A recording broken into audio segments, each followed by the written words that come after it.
Malawi is on an unavoidable path of growth in the art scene. Visually, forces are rising.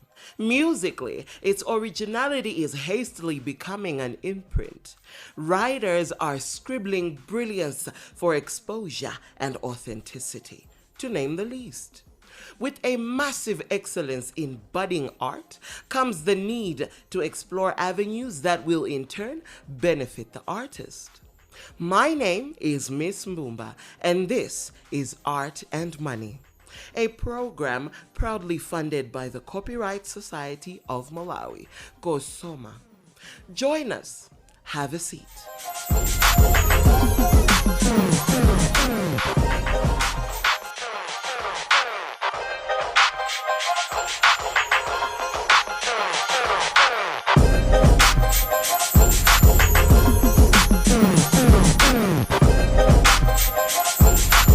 Hi there.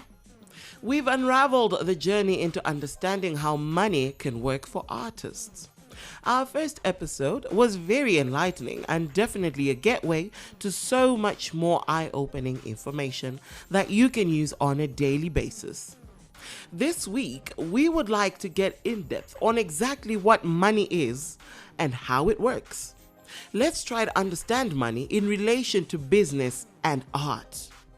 Take Mr Mfune for starters, country director for Music Crossroads Malawi, an institution that gives young aspiring musicians the chance to get knowledge and hands-on experience that is needed to develop as a professional musician in their career. David Page had a sit down with Mr Mfune, and I hope that this is going to be a gem of information as it has been for me. Keep it locked.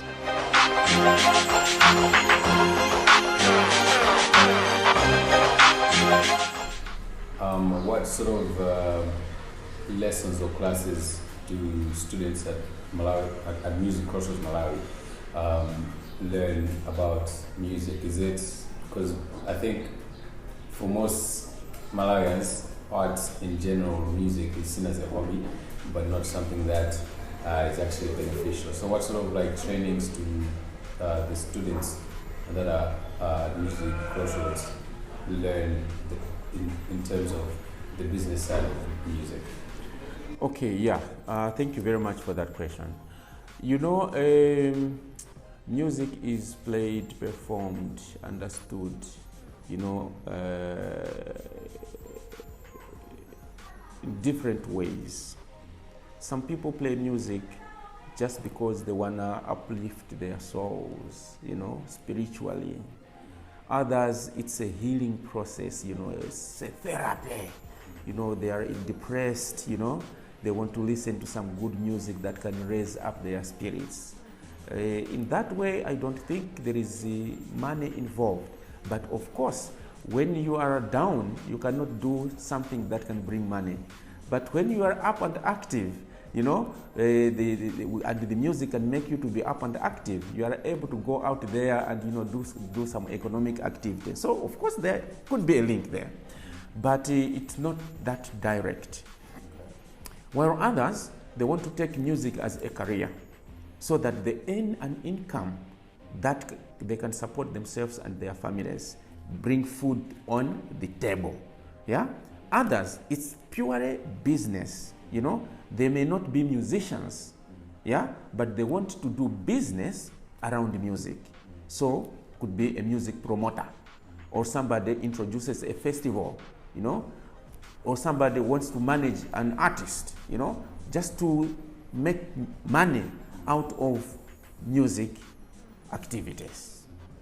So at the Music Crossroads, there are various ways on how we train these young people. So when they come to the music academy, first and foremost is that they want to learn how to play musical instruments and also to read and write music.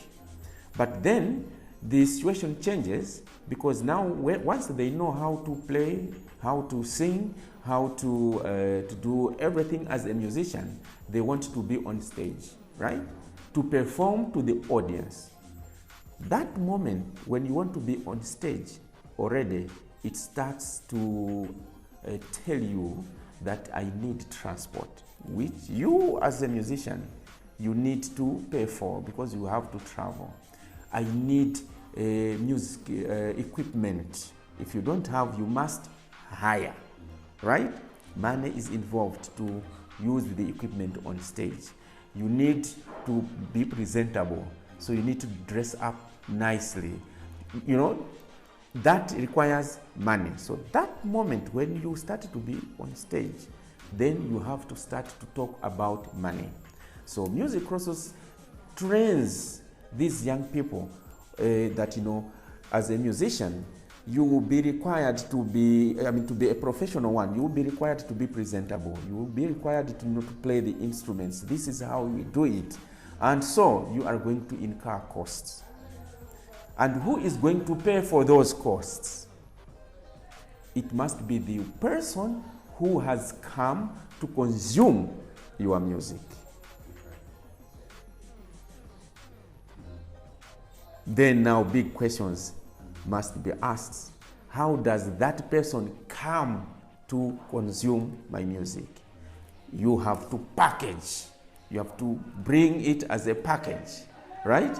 So either some, you know, they will go into the studio, you know, produce an album, package it, sell it. The people will be actually buying the CDs or others, you know, downloading, streaming, all that. That brings in money. So our students are trained on how they can actually package their music, they can produce their music, and so on and so forth. But, you know, others will be performing live music on stage, maybe at a festival. So we have to train them, you know, how do they get to participate in a festival, and ask, you know, the festival organizer or the promoters to pay for their appearance and for their performance on stage. You know, so it's not easy. There has to be marketing involved, you know, for you to be actually recognized there that, oh, this is a good musician and we can bring him on board the festival, and of course, this is how much we can pay him. There are legal issues in terms of, you know, copyright issues. You know, copyright, there are also royalties there. You know, in Malawi, we work with the Copyright Society of Malawi. You are much aware that, you know, through COSOMA, you know, our musicians also, you know, receive royalties. If you have produced, you have created, you are an owner of a musical production, yeah, and you are registered with COSOMA, once it starts to sell, then you are eligible to earn your royalties. Yeah, so that's also one way. We have to train our musicians, you know, that they have to register. And, you know, all the intricacies of being a member and being able to earn, you know, through the royalties, we have to assist them through our training. Some of them, you know, they are taking part in, you know, organizing festivals, volunteering at festivals, or performing at festivals. All these are practical ways that, you know, our students are able to see how money is being made through the musical activities. But specifically also, we have now created a program. We're calling it the Music Business School. This is a new initiative, which is a course, much as it targets musicians, but it's also open to any other person who is in the arts and culture and wants to make money around arts and culture. So we have modules that deal with, you know, cultural management, festival management, how to manage an artist. We have, you know, communication, media management.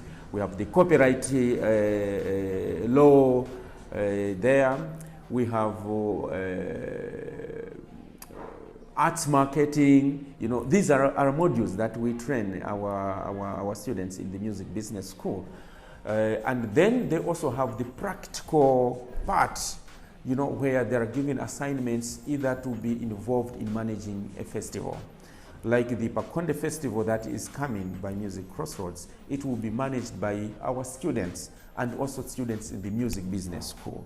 Of course, being guided by professionals who have vast experience, in managing, festivals, to give them that practical way of seeing how money is made out of music. So there are several layers how a musician can make money.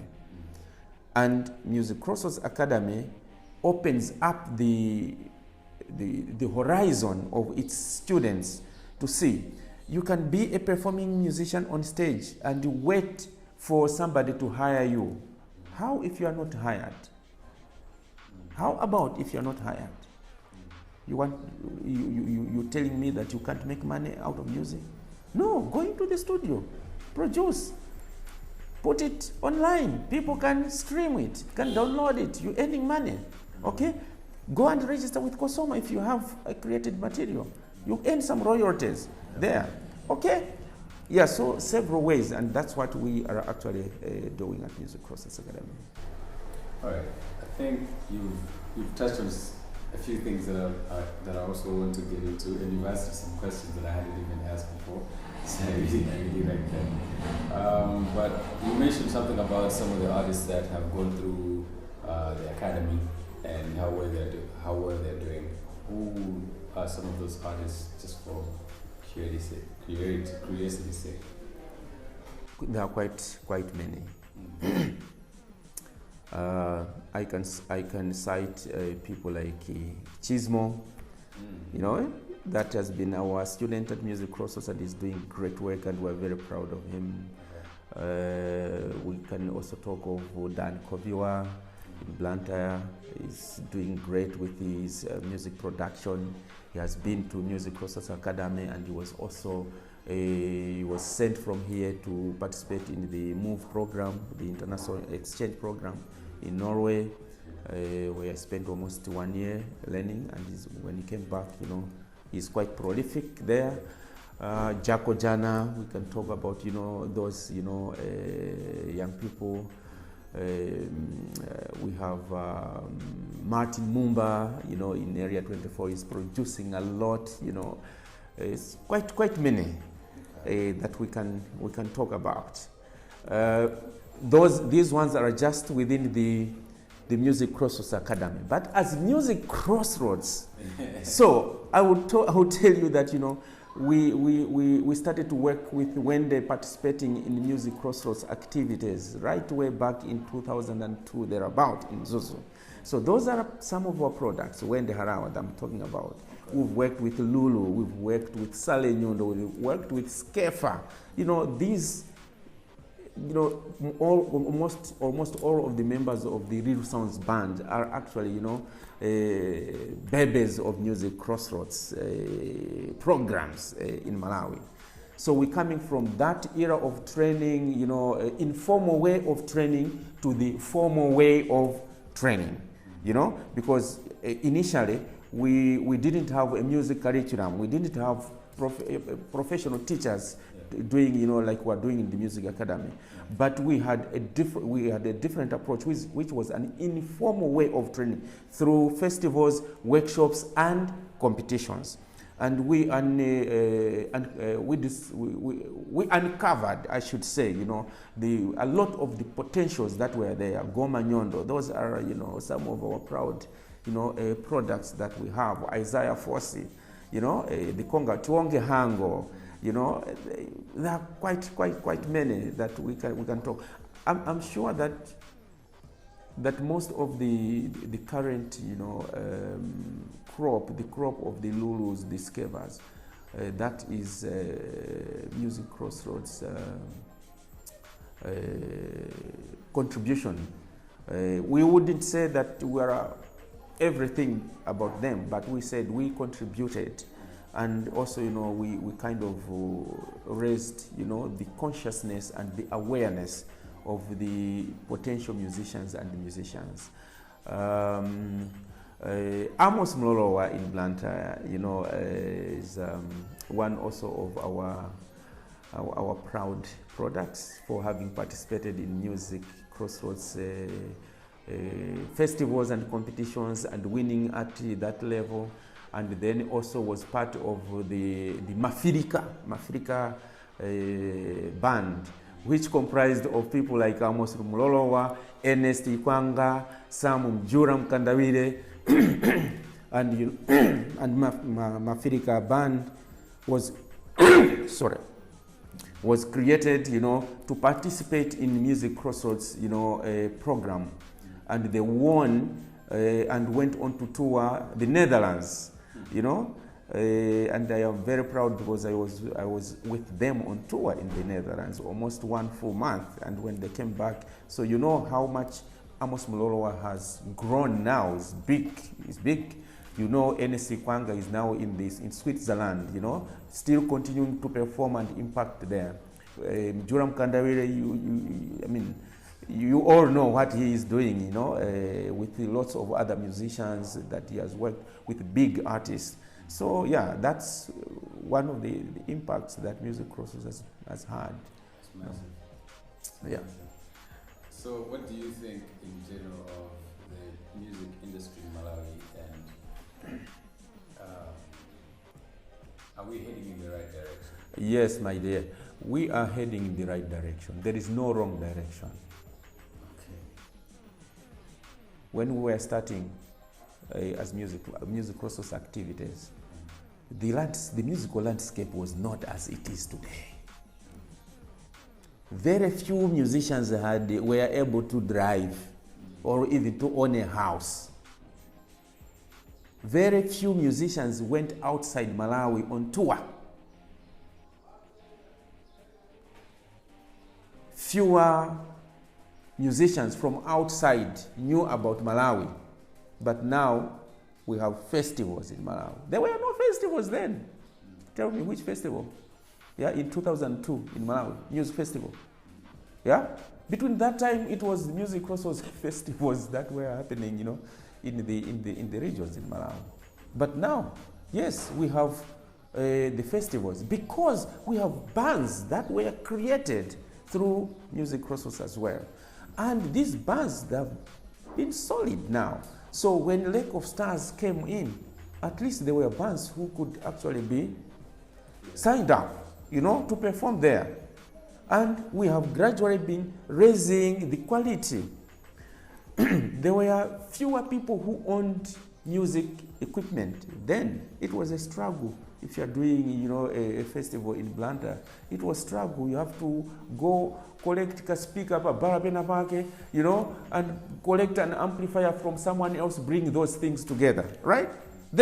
But today, we have, good new sound equipment, sound systems, stages, stage lights. They're there. When you go to golf club when there is, these big festivals, it's quite comparable to the international standards. Yeah. So we are no longer hiring equipment from South Africa. When the Lucky Dubes and they came to Malawi, they had to bring their own equipment, from their countries because we couldn't find anything. We never had a music shop that time. Of course, there was OG Isa who could keep this and that. But now we have hi-fi electronics, we have people selling music online and the like, So these facilities have not been there before, but now we have them, right? Which means we are no longer have to be going to South Africa because we can make money right here in Malawi. We can hire things, we can rent things, we can put up stages, professional, we can conduct huge, festivals in Malawi. Would one say we're going backwards? No, for me, we're moving forward. And there are music schools now, So the quality is, now most of musicians, they can talk the musical language. They can collaborate with international artists. They can send their music and understand and, rehearse each one in their own countries. You don't necessarily need to be in one room practicing, because you can practice if you exchange the music, because you can read and write, understand the scores, then it's all good. So I think we are moving in the right direction. But I'm not saying that there are no gaps. We have a lot of challenges, a lot of gaps that need to be filled, either by musicians themselves, by the corporate world, by the policy holders, by the government. We need to check on all those gaps that are impinging on the progress of the music industry in Malawi. If you could tell me two of the challenges that you see that need to be looked into, what would they be? Okay, music education is, I would say, the bedrock for someone to understand. Talent is very important. Talent, musical talent, playing, yes. But from this discussion, there is also the business side of it. Yeah. There is also the networking, in this one. For that to be effective, somebody needs to have, a better understanding of how the industry works, how you can network, and you need the music education. That's music education tackles, technically on your skill, how to play an instrument, but also to the music business side of it, right? So if that can be taken up by government, to introduce music in schools, develop curriculums, train teachers, open up, leverage the playing field where probably don't tax too much on importation of musical instruments, which are like tools. For farmers, if they want to import a tractor, it doesn't attract that much tax. Why? Because that one is going to be used by the farmer to produce food and like that. Now, music, for you to attract, foreign tourists, they have to come and experience Malawi's culture, tourism, and culture is part of an important aspect of tourism. When there is a festival, a lot of people come into the country. So for us to have best, festivals, we need to have best productions, sound equipment, training sound engineers. But when these are heavily taxed, we'll continue to produce poor quality productions, and festivals will always be complaining. So we cannot attract, people from outside to come here.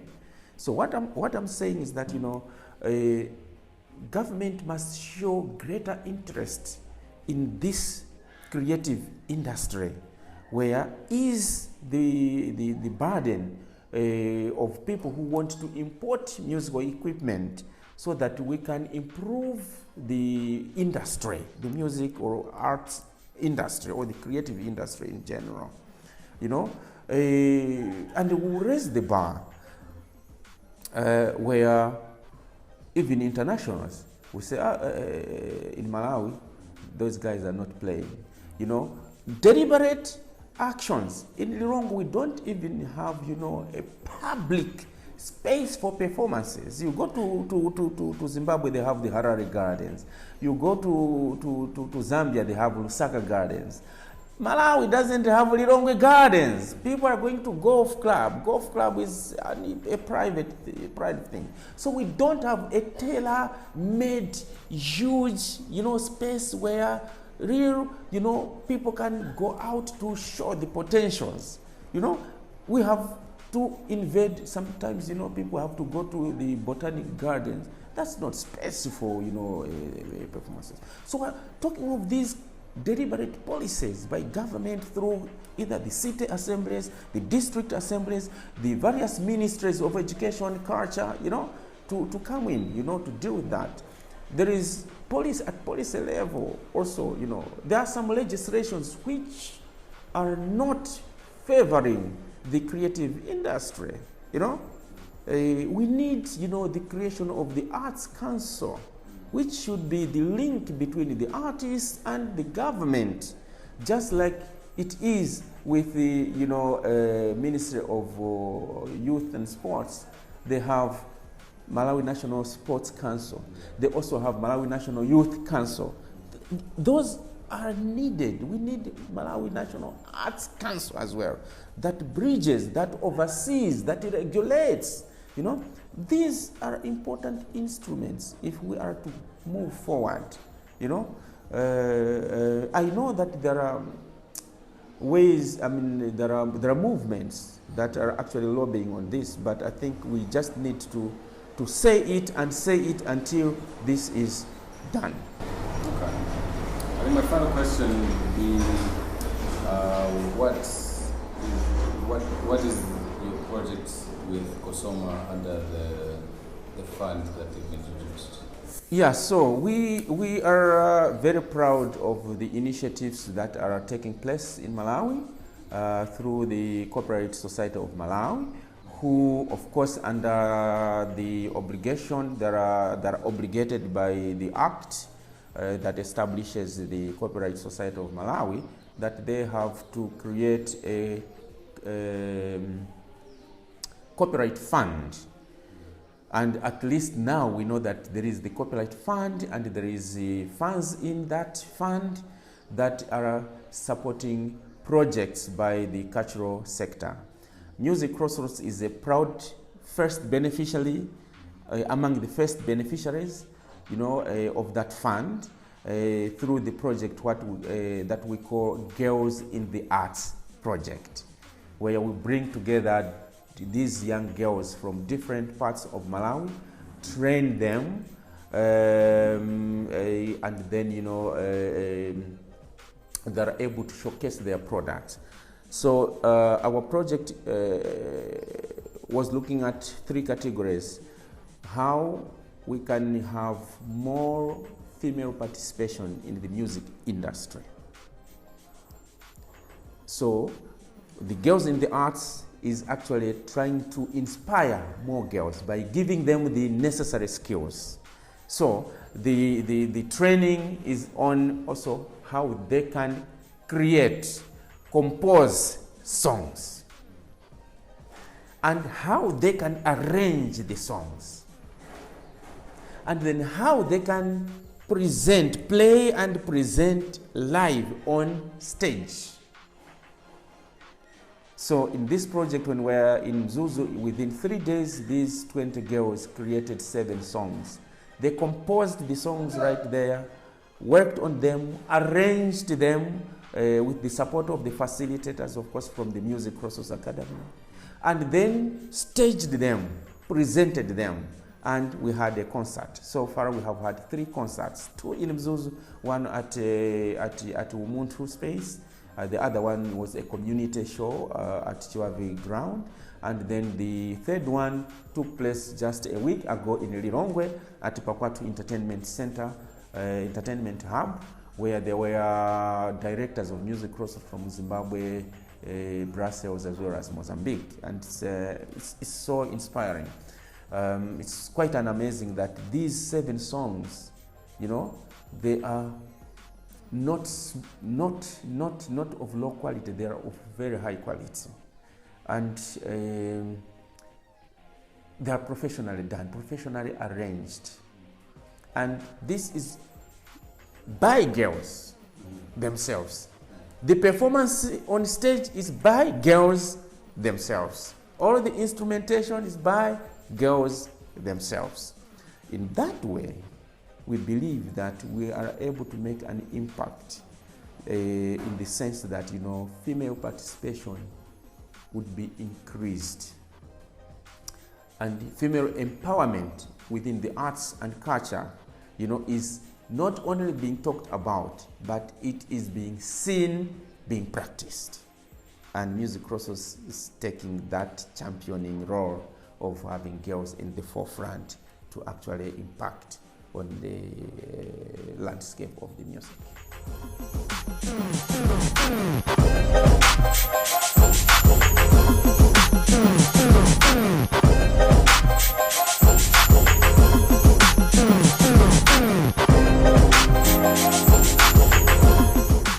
My. Such profound information. Now, as an artist, I trust that the idea of taking an entrepreneurial path is mostly far-fetched. Indeed, one might understand that their art is worth something, but oftentimes the vision is quite blurry. Now, what does art as a business really involve? I bet you are itching to find out. Next week, I will be tapping into the knowledge of those that I like to call entrepreneurs, artists, and entrepreneurs. Join me next week, and I guarantee you no regrets. Adios and bye-bye.